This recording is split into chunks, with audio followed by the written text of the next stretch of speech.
I sent out 97 baby shower invitations. Nobody came, not even my parents. They were all at my sister's finally 21 rooftop bash instead. At 3:47 p.m., my mom sent me a live stream link so I wouldn't miss her big moment. 10 minutes later, my uncle raised a glass and said to the golden child, the one who actually made us proud, I did not react. Then I blocked the fund and pulled my name from her lease. By 6:03 p.m., 53 missed calls. The last text, you ruined her night. I replied, technically, I was the host.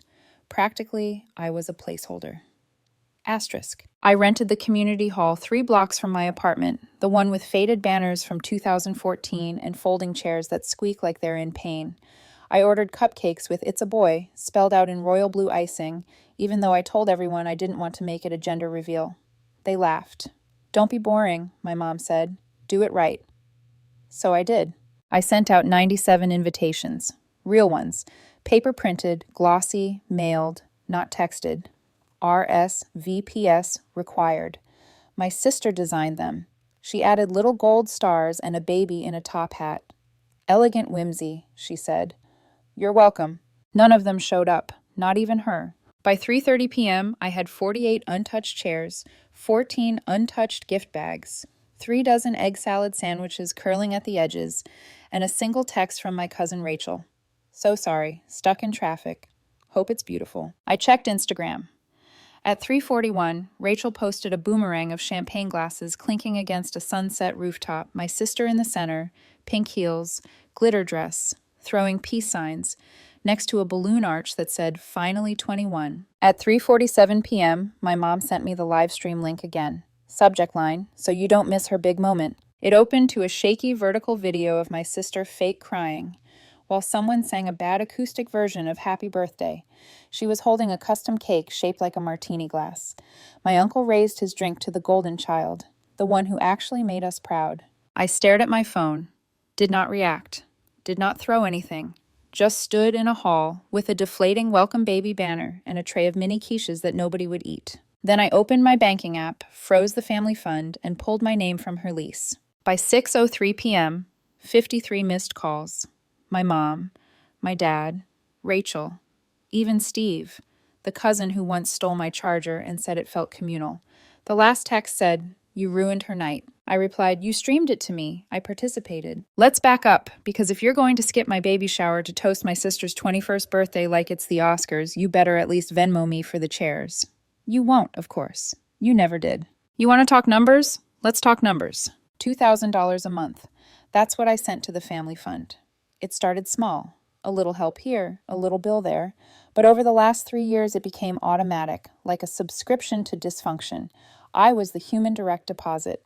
They never asked nicely. They just said things like, you're the responsible one, or you don't have a family yet, so you've got the flexibility. Flexibility.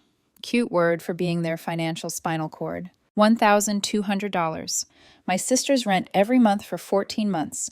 That's $16,800 for an apartment I've never stepped into, in a city she hates, next to a guy named Kyle who once asked me if I worked in IT or just looked like it. $6,042. Tuition payment, spring semester. Just until her financial aid kicks in. It never did. Neither did gratitude. $890. The tires on my dad's truck. Emergency, he said. The emergency being that he drove to a fishing trip in Arizona and accidentally left his wallet at home. $3,400. Roof repairs. My mom said it was leaking. I asked for a photo. She sent a screenshot of the weather app and said, look, it's raining. Then there was the car. Honda, 2010. Still alive, barely kicking. I gave it to my sister when she said her mental health couldn't handle the bus anymore. No, thank you. Just a follow-up request for Bluetooth speakers because she couldn't vibe in silence. I gave and gave on repeat. Not once, not one time did anyone say, are you okay? Do you have enough left for yourself? How's the pregnancy? Instead, I got lines like, well, it's not like you're saving for a wedding, and you're lucky you're not dealing with kids, and my friend's daughter got $10,000 from her sister. You're honestly kind of frugal. Frugal. I covered your Netflix, your dental bills, your impulse buy air fryer, and you still called me frugal. You want more numbers? $217. Baby shower decorations. Banner, balloons, custom cookies shaped like pacifiers. My mom said, "Those are kind of extra, don't you think?" while texting my sister about LED lights for her rooftop party. $94. $38.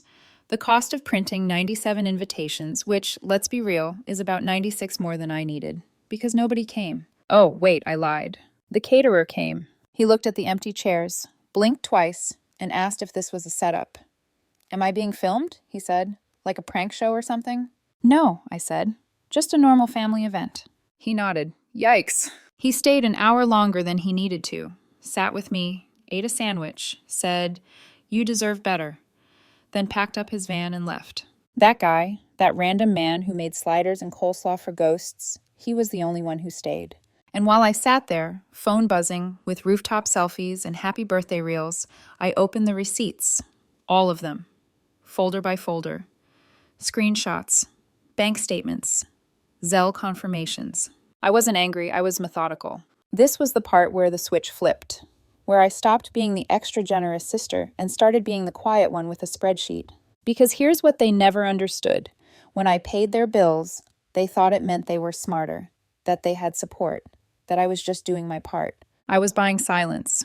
I was buying a seat at the table, and they never gave me one. So now I don't care what table they sit at. I just turned off the lights. It didn't hit me until minute 43 of the live stream. I watched it out of morbid curiosity, not because I cared about her turning 21. She'd been partying since high school, but because I needed to know what I'd been replaced by. At 3:47 p.m., my mother sent me the link. Subject line, "So you don't miss her big moment." It opened to my sister standing on a rooftop I paid for, holding a cocktail I paid for, surrounded by people I fed, housed, covered for, all laughing like I never existed. 10 minutes in, my uncle raised his glass and said to the golden child, the one who actually made us proud. He emphasized, actually. I didn't react, didn't even blink. I just quietly moved $4,200 from the family emergency account into my personal savings. At 4:21 p.m., I pulled my name from my sister's lease. At 4:35, I deleted the Google Doc labeled Family Budget, Shared. I created it 2 years ago. My dad never opened it once. At 5:12, I opened the baby shower RSVP tracker. Only one reply. Maybe, depending on traffic. From my cousin who lives 6 blocks away. At 5:38, I got the text. "You ruined her night." I replied, "You mean my afternoon?" At 5:44, silence. At 6:03 p.m., the calls began. 53 missed calls. First my mom, then my sister, then Rachel, then my dad, then my uncle, then my mom again, then no caller ID, which I assumed was Steve using someone else's phone like this was a heist. The last voicemail was just breathing and a voice in the background saying, "Can't believe she did this." They couldn't believe I had ruined her night. Let's clarify what her night cost. $1,700. Rooftop rental. Paid through my account. I had the receipt. $980. Open bar. I paid the deposit in February. $463. Custom neon sign. Finally 21. Guess whose credit card was saved on Etsy? $268. Uber credits. Family code asterisk. Celebrate 21 asterisk. Created and paid for by me. She said, "Can I just use your card to set it up? I'll reimburse." That was 2.5 months ago. She never reimbursed. You know what I paid for on my big day? Parking. $12. Cash only. The church across from the community center had guest parking. Except the guests didn't exist. By 7 p.m., I had canceled the shared dental plan. Her gym membership I'd been covering since 2022. The Canva Pro subscription she swore she needed for work. Then I logged into her student loan portal. Guess who was listed as financial cosigner? Me. Guess who clicked remove authorization? Also me. You'd think that was enough. It wasn't. Because at 7:31 p.m., my sister texted, "I just found out my rent didn't go through. Did something happen with your bank?" I answered, "Yeah." It woke up. She didn't reply. At 8:14 p.m., my mother called again. I answered. She didn't even say hello. Just launched into it. "Do you realize what you've done? She's devastated. Her birthday is ruined. People noticed you weren't there. They asked why." I waited. Then I said, tell them the truth. What? Tell them I was hosting a baby shower and nobody came. Silence. Then she said, don't make this about you. I smiled. I didn't. You did. She hung up. I thought that was the end. It wasn't. 2 days later, I got a call from the leasing office. My name was still tied to my sister's apartment. She never signed the new paperwork, and apparently, she'd missed last month's rent too. Balance, $1,200. Late fee, $85. I asked for a PDF of the file. It was illuminating. Turns out she hadn't just missed rent. She'd used my name to set up utilities, water, electricity, Wi-Fi, all billed to me, all unpaid for 2 billing cycles. They asked if I'd like to settle the balance. I said no. They asked if I wanted to forward the debt to collections. I allowed the account to follow standard procedures. 5 hours later, my sister texted in all caps, "Are you serious?" "Yes." She followed with, "You're destroying my credit." I replied, "I'm matching the energy." Then came the group chat ambush. My mom, "We need to talk." My dad, "You're being dramatic." My aunt, "She's just a kid." My uncle, "You've always been intense." My sister, "This is financial pressure." I left the group. 1 click, gone. By the end of the week, they tried one last move. They sent a family intervention email. Subject line, "Let's start fresh." It included a Google Meet link and a time. Saturday, 11 a.m. I didn't join. Instead, at 11:02, I sent them a shared folder titled Financial Contributions 2021 to 2024. It included every payment I made, every statement, every time they told me I was lucky to be childless, every single instance where I was treated like a backup dancer in the family musical. I didn't write a message. I just uploaded it and clicked shared with all. 2 hours later, my dad called. "Is this how you want to go out?" I said, "No, I wanted a baby shower." Then I hung up. By 11:09, the calls began. My sister first, 5 in a row, then my mom, then my dad, then a wild card, Aunt Sandra. She hadn't spoken to me since 2019, not since I refused to invest in her Eco Crystal juice bar that somehow needed $90,000 and a blessing from Mercury in retrograde. I ignored them all. Then, at 11:30, a new email came in. "Are you trying to destroy us?" Short answer, no. Long answer, "I'm just done letting you destroy me." That afternoon, I went to my bookshelf, top drawer, and pulled out the emergency-only envelope. Inside, my sister's student ID, her tuition invoice, and a signed form with my signature used without my consent across the bottom, declaring me her financial guarantor. I never signed that form. I'd let it slide when I first saw it 6 months ago. Thought maybe she misunderstood. Maybe she panicked. Maybe she was going to tell me. She didn't. So I logged into the university portal, clicked financial responsibility, clicked revoke authorization, clicked block card. Then I emailed the school with 3 attachments, my government ID, real signature samples, and the forged document with a short message. "This was not authorized. Please investigate." They replied 2 hours later. "Understood. The matter is under review. Pending resolution. You are no longer liable for this account." At 6:22 p.m., my sister called. I picked up. "What did you do?" I took a bite of my sandwich, fixed an error. "You got me flagged for a financial issue." "No, you did. You said you'd support me." "I said that 18 months ago, before you threw a rooftop party with my rent money." Silence. Then she said the quiet part out loud. "If they drop me, I'll have to move back home." Good. That was just day 1. Day 2 started with a voicemail from my mom. Her voice was shaking, but not with sadness, with performance. "You've always been the mature one. The glue. Don't let bitterness ruin what we've built." What we've built. Lady, I built it. Brick by brick, bill by bill. That night, I logged into my dad's pension portal. Guess who had the password? Me. Guess who had been monitoring the payout delays for the last year? Also me. I forwarded the email thread to him and highlighted one sentence. Final disbursement pending form submission by account holder. Translation. He never turned in the final paperwork. So I stopped calling the representative on his behalf. Let him figure out his own retirement. Then came Monday, 9:04 a.m. Unknown number. I picked up. "Hi, this is Jenna from a local credit union. We're calling about the co-signed auto loan for a 2010 Honda." "I revoked it," I said. Pause. "Understood. We'll update the account accordingly." I didn't even need to explain. My sister had defaulted. She was 2 months behind. The same car I gave her as a gift now had my name legally tied to its debt. Not anymore. By Tuesday, the panic turned strategic. My mom sent a text. "Let's have dinner. Just us. No drama. Promise." She even added a heart emoji. I replied, sure, you pick the place. She chose the Italian place near the lake. Dim lighting, overpriced ravioli, emotional hostage territory. I showed up early, ordered sparkling water, reviewed my notes.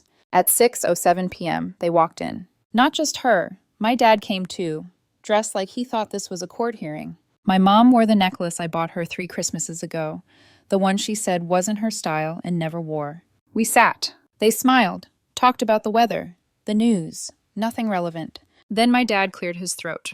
We just want to reset. I nodded. Let's do it. He relaxed. Too early. My mom leaned in. You've always been generous. We've leaned on you too much. That ends now, but just until we get through this month. Could you? I raised my hand, opened a folder, pulled out printed invoices.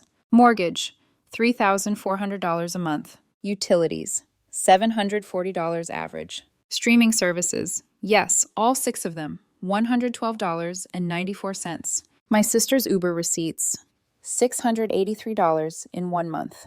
One ride labeled Rooftop arrival. I slid the stack toward them. My dad stared. What is this? The last 12 months of my life. My mom opened her mouth. I slid a second folder. Here's the tuition breakdown. $18,126 total.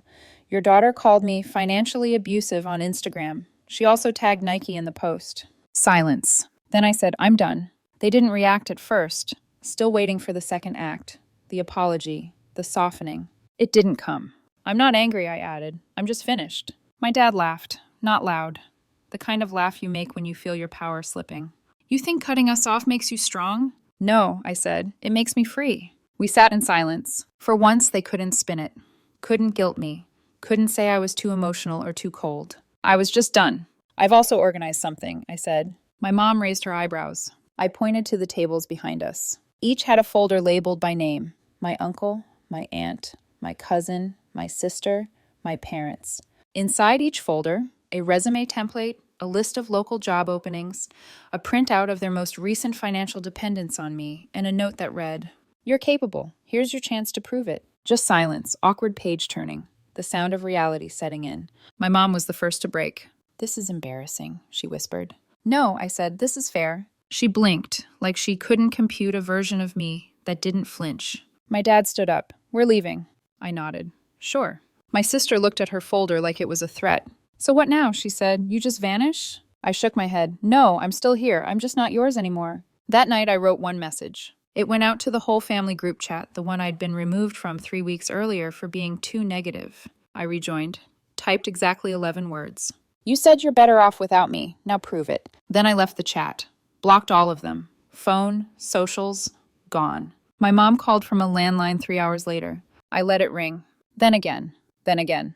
The next day I got an email from my dad. Subject line, you've made your point. Inside, a PDF of his pension paperwork and a screenshot of my sister's past due tuition notice. A final line.